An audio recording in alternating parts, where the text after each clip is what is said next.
When business partners of years get into a fight due to opposing visions for how to run the business, they need to dissolve the partnership, and it usually gets nasty.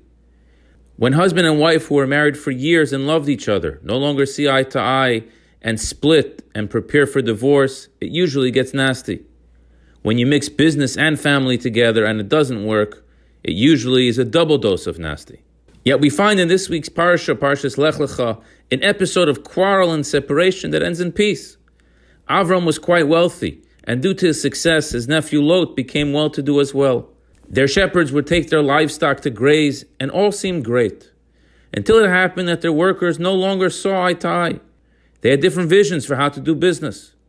Lot's workers were under the impression that the entire land of Canaan belonged to them, due to Lot being the next of kin to Avram.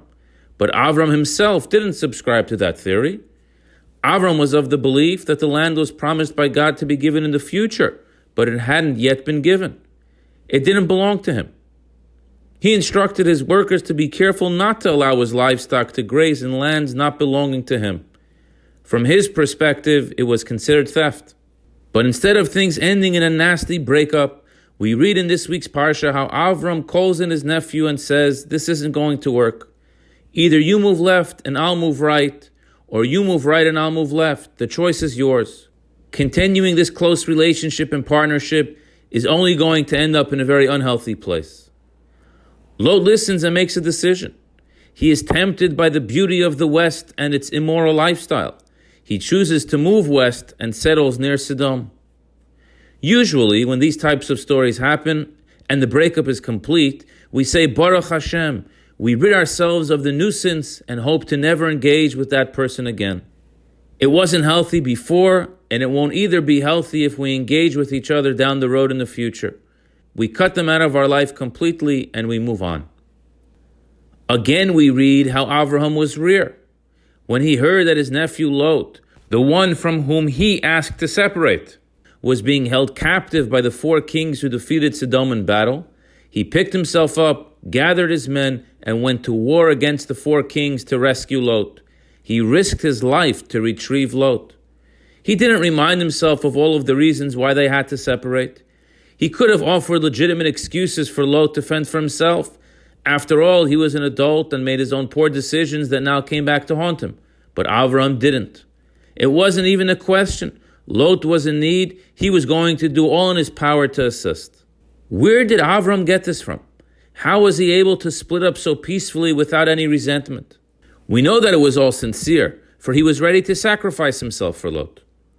How was Avram capable of burying all the past and just moving on with a cheerful and happy life? The answer is that Avraham was anchored. His anchor was God, and when your anchor is God, even those things that tend to be hurtful, insulting, and resentful are instead done with grace, dignity, and confidence.